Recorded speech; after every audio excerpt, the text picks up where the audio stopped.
ကျွန်တော်ဒီ comment လေးသဘောကျလို့ကျွန်တော် reply ပြန်ပြီးဖြစ်ပါတယ်ဒီ comment ကျွန်တော်3ညရှိပြီလာပြီးပြောတာပေါ့နော်အခု add account လုပ်ပြီးတဲ့ဥစ္စာ screenshot လေးနဲ့ပဲ live group လုပ်ပြီးပြပေးတယ် video လေးနဲ့ live group လုပ်ပြီးပြပေးပါလားပြောတဲ့အတွက်ကျွန်တော် video လေးနဲ့အားလုံး live group လုပ်ပြီးကျွန်တော်ပြပြပေးဖြစ်ပါတယ်ဒီ add account ကိုကျွန်တော်ဒီနေ့လုပ်ပြလိုက်တဲ့အတွက်ကျွန်တော်အားလုံးအဆင်ပြေသွားခဲ့တယ်ဒီအဆင်ပြေသွားခဲ့တဲ့အပေါ်မှာဒီ add account owner နဲ့ကျွန်တော်နဲ့စကားပြောတဲ့တချို့ tele message ကိုကျွန်တော်ဖွင့်ပြပေးမယ်ဖြစ်တဲ့အတွက်ကျွန်တော် Viber တစ်ချက်သွားလိုက်မယ်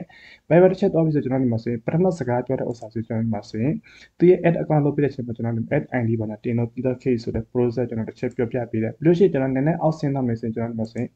add account ရတော့ခဲ့ပြီဆိုတဲ့ဥစ္စာနဲ့ပတ်သက်ပြီးကျွန်တော်အားလုံးပြောပြပေးတယ်ပေါ့နော်ပြီးရင်ကျွန်တော်ဒါတစ်ချက်ပိတ်မှာကျွန်တော်ဒီမှာဖွင့်ပြပေးမယ်ဒီ add account ရတော့ခဲ့တဲ့အချိန်မှာသူရဲ့ Gmail မှာစာရောက်တဲ့အတွက်ကျွန်တော်ဒီ account owner ဘက်ကကျွန်တော်စာပို့လာတယ်မောင်လေးရေ review က complete ဖြစ်သွားပြီဆိုပြီးတော့ Gmail လေးပို့တယ်တော့ပြီးရင်ဒုတိယစာတစ်ခုဖွင့်မယ်အဆင်ပြေသွားပြီလားမောင်လေးရေပြီးလို့ရှိရင်ကျွန်တော်ရဲ့ဒီတခြားလေးစစ်စစ်ချင်းမှာတကယ် okay တော့တဲ့အတွက်ကျွန်တော် screenshot ရိုက်ပြပြီးမှကျွန်တော်အားလုံးအဆင်ပြေသွားခဲ့ပြီဆိုတဲ့အကြောင်းနဲ့ပတ်သက်ပြီးကျွန်တော်ပြပြပေးတယ်ကျန်တဲ့အပိုင်းနဲ့ကျွန်တော်ဖွင့်ပြပေးမှဆိုရင်ကျန်တဲ့အပိုင်းကျွန်တော်စကားပြောတာအများကြီးရှိတဲ့အတွက်ကျွန်တော်အဲ့ဒီဆိုတော့ hit လုပ်ပြီးချက်သွားလိုက်ပါမယ်ပြီးလို့ရှိရင်ဒီ add account owner ပိုင်ရှင်တွေကျွန်တော်စကားပြောတဲ့ချိန်မှာဒီ add account owner ဒီ multi add လုပ်ခိုင်းတဲ့ customer add လုပ်ခိုင်းတဲ့အတွက်ကျွန်တော် customer add တွေပါအားလုံးလုပ်ပြီးတော့တာပေါ့အဲ့ဒီ customer add ကဘလို့အသုံးဝင်လဲဆိုမှလည်းဒီနေရာမှာကျွန်တော်တစ်ခါလေးပြပြပေးမှဖြစ်ပါတယ်အဲ့အတွက်ကျွန်တော်ဖွင့်ထားပေးတဲ့ add account ကျွန်တော်တစ်ချက်သွားကြည့်တာဒါကျတော့ main account ဖြစ်တယ်ဒါကျတော့ဒီမှာ number 1ဆိုပြီးမှကျွန်တော် add account တစ်ခုကျွန်တော်ပြန်မှဖွင့်ထားပေးတယ်ပြီးလို့ရှိရင် number 2ဆိုမှလည်းနောက်တစ်ခုကျွန်တော်ဖွင့်ထားပေးတယ်ဒီဥစ္စာဘယ်လိုကောင်းကျိုးရှိလဲဆိုလို့ရှိရင်ကျွန်တော်ဒီ main account နဲ့ boost မလုပ်ဘဲနဲ့ကျွန်တော်ဒီ1ဆိုတဲ့ဥစ္စာမှာကျွန်တော် visa က add လုပ်ပြီး boost လုပ်ပြီးတော့မယ် motor ဥစ္စာကျွန်တော် add account disable ဖြစ်သွားခဲ့တယ်ဆိုတော့ဒီဥစ္စာပဲ disable ဖြစ်သွားခဲ့တယ်ကျွန်တော်ချက်ချင်းကျွန်တော်တို့ပြန်မယ် number 2ကိုပြောင်းပြီးတော့ visa က check မှာကျွန်တော် non stop boost လုပ်တော့လို့ရတယ်ဒီ number 2နဲ့ boost လုပ်တဲ့ချိန်မှာ number 1က disable ဖြစ်သွားတဲ့အတွက်ကြောင့်ဒီဥစ္စာပြန်မှာ recover လုပ်လို့ရတယ်တကယ်လို့နှစ်ခုစလုံး disable ဖြစ်သွားခဲ့တယ်ဆိုရင်တော့ကျွန်တော်ဒီဥစ္စာမှာ main account မှာကျွန်တော် visa က add လုပ်ပြီးကျွန်တော် boost ပဲလုပ်တော့ရပါဒီဥစ္စာဘယ်လိုလုပ်တော့ရမလဲဆိုအားလုံး practically လုပ်ပြမယ်အတွက်ကျွန်တော်သူရဲ့ဒီ account တစ်ချက်ပြန်သွားပြီးမှ page တစ်ချက်ပြန်သွားမယ်အဲ့တော့ကျွန်တော် page တစ်ခုရွေးပြီးသွားလိုက်ပါမယ် page တစ်ခုရွေးပြီးတော့ဒီ profile ပုံစံ page ဖြစ်တဲ့ကျွန်တော် profile ကို switch လုပ်ပြီးသွားလိုက်ပါမယ်ဒီ page လည်း register ဖြစ်တယ်ပေါ့ဒီ page ကိုလည်းကျွန်တော်တစ်ခါတည်းပြန်တော့ recover လုပ်ပြီးလိုက်တဲ့အားလုံးအဆင်ပြေသွားခဲ့အားလုံးအဆင်ပြေသွားခဲ့တဲ့အခါမှာကျွန်တော်ဒီ post လေးကျွန်တော်တစ်ချက် try လုပ်ပြပေးမှဖြစ်ပါတယ်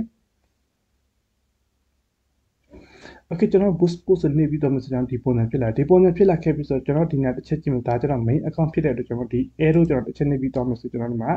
1နဲ့2ဆိုပြီးပေါ်လာကျွန်တော်ဒီ1နဲ့2နဲ့ကျွန်တော် boost လုပ်ပြီးတော့ရမယ်ဒီ main account နဲ့ boost လုပ်ပြီးတော့မှဆိုတကယ်လို့ main account က